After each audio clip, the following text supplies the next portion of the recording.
Hola, soy el calcetín y hoy hablaremos de la basura pretenciosa que es Expedición 33. Ha llegado ya el calcetín. Suscríbete ya o te entierro en el jardín. En un mundo sacado de una postal francesa, pero como olor a hachís y menos futuro que un político prometiendo soluciones, la ciudad de Lumière lleva acojonada mucho tiempo, después de un suceso llamado la fractura, que la dejó aislada del continente. Es como si el resto de la humanidad hubiera dicho, mandemos a tomar por culo a los gabachos. Cada año, una vieja senil gigante llamada la Pintora pinta un número decreciente en un monolito, y los que tienen esa edad o más se convierten en polvo. Ya llevan 32 expediciones de inútiles, tan eficientes como Macron en una frontera. Ahora, con la vieja senil teniendo el 33 en la mira, llega la Expedición 33. Gustave, el manco, tiene 32 años, y aquí lo vemos despidiéndose de su vaina Sophie, que se va al carajo con toda esperanza de perder la virginidad. No, joder. Voy a morir virgen. Ya lo decía mi abuela, no te las busques tan viejas. Bueno, tendré que volver a la fría y solitaria paja, o buscar un culo mariñero bien apretado. Su hermanita adoptiva Maëlle, la niñata escapista que ni sabe atarse los zapatos, pero que seguro hará grandes cosas. Lune, la china sabia, que recita a Confucio mientras vende cigarros sueltos al grupo. Ya debo, trabaja, tiene que trabajar. Mañana, mucho mañana. No, levántate. Mañana tiene que trabajar. Que mañana te lo pago, no te pongas así. Y Ciel, la viuda con guadaña, lista para cortar almas con la misma alegría con la que los franceses nigerianos cortan la coca en la calle. Al final, llegan a la isla y un viejo cabrón los masacra en segundos. Ahora entendemos por qué los gobiernos ven con buenos ojos la eutanasia para los abuelos. Solo sobreviven 4. Los becarios acaban apilados en la cola del paro, y Gustave se va a la mierda al defender a Maëlle en menos de 5 minutos, intentando dar un peso emocional barato a su muerte, y aparece Verso, el inmortal, el clon del hermano muerto. ¿No sabes a qué me refiero con eso? Tranquilos, porque aquí viene esa diarrea mental que llamaron giro de guión.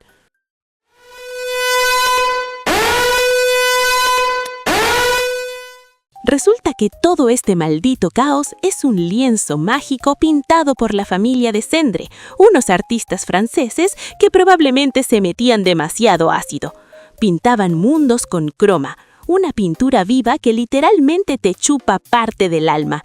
Simplificándolo, sería como los impuestos en España.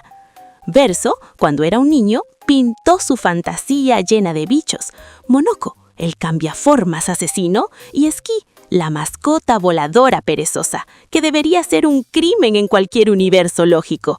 Y claro, copias de su familia de disfuncionales mentales, porque si vas a tener pesadillas, mejor que sean bien pintadas. Pero luego llega el incendio real.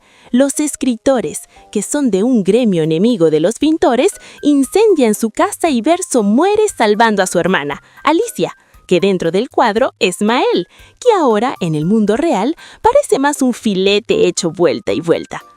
Su madre, Aline, negando cualquier forma de dolor real, se mete en el lienzo y crea copias pintadas de la familia para estar juntos por toda la eternidad. Esta es la vieja senil que le gusta pintar con los dedos en el monolito gigante. El padre, Renoir, el real, no su versión del cuadro, que se divierte matando becarios, entra como curador, hace la fractura, la separación del continente, y atrapa a Aline, su mujer, en el monolito y se queda abajo. Y como buen villano, entre comillas, porque es el único mentalmente funcional, se dedica a borrar a la gente del cuadro intentando destruir toda esa locura que se ha creado y volver a la realidad. Verso, ya cansado de su vida inmortal de mierda, manipula las expediciones para llegar al monolito. Forjan un arma con los corazones Axon, porque todo lo que necesita un asesino es algo con corazón. ¿Por qué no? Y matan a Renoir pintado y a Lien, la pintora. vuelven como héroes a Lumière, pero sorpresa, sorpresa, no es larga, sino gruesa. El curador, Renoir, el real, masacra a todos, menos a los inmortales, los familiares con sus pedazos de alma. Maël, como no podía ser de otra forma, recupera sus recuerdos como Alicia que nada a las brasas y revive a los pringados con croma robada. Verso, en un giro de sinceridad nunca antes visto, confiesa que todo fue un truco para expulsar a la familia loca del lienzo infernal. Y se desata la batalla final, entre padre e hija por el control. Renoir se rinde ante Aline, pero Verso quiere borrar todo para que todos se vayan a tomar por culo a la Torre Eiffel y acepten que la realidad es más deprimente que una película francesa sin subtítulos. Esto nos lleva a los finales de maricas. Elige tu veneno de duelo pretencioso. Final 1. Verso gana. Borra el lienzo. La expedición muere. Adiós Gustave, Lune, Ciel y todos los becarios de las expediciones. Y la familia real se reconcilia en París. Aline llora, Renoir consuela, Clea pone flores en la tumba. Así, Clea es la hermana de Verso, que también quiere acabar con la locura del cuadro. Y por último, Alicia, que ve a los fantasmas del grupo y su hermano despidiéndose antes de desaparecer.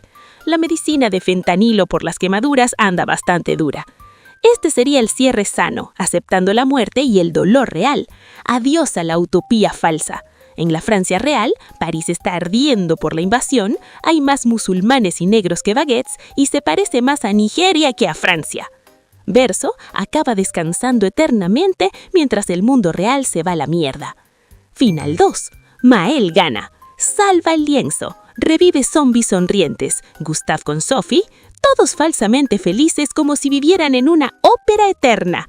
Maël se convierte en la nueva pintora psicópata, marchitándose como Aline. El infierno sigue el ciclo, la familia real sufre afuera y el lienzo se convierte en una utopía esclava. El porno duro de una familia disfuncional disfrazado de Gotti. Y al final de este final llegamos a los revolucionarios gabachos con turnos reactivos innovadores, que literalmente es como una copia de Paper Mario con un perfume rancio francés y 20 kilos de gráficos de Unreal Engine 5.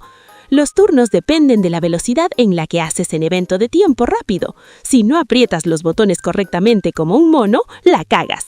Cuando el enemigo ataca, tienes que esquivar o bloquear en tiempo real, al igual que cuando atacas para hacer más daño.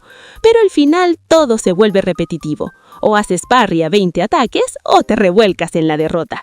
Lo llaman una innovación en el combate por turnos, pero son mecánicas de Nintendo de hace 25 años con un camión de gráficos de Unreal Engine 5.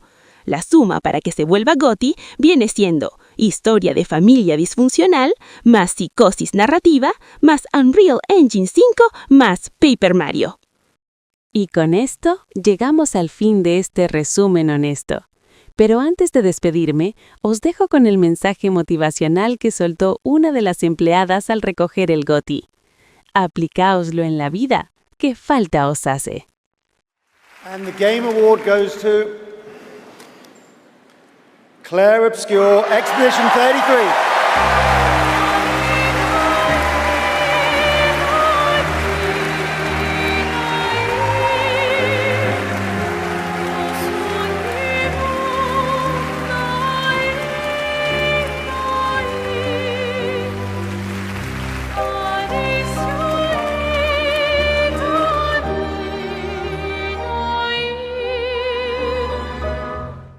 ¿Sabes qué día es hoy? Hoy es sábado. Sábado de trabaja. ¡Tú tienes que trabajar! ¡Sábado! No tienes que descansar. ¡Trabaja! ¡No dinero!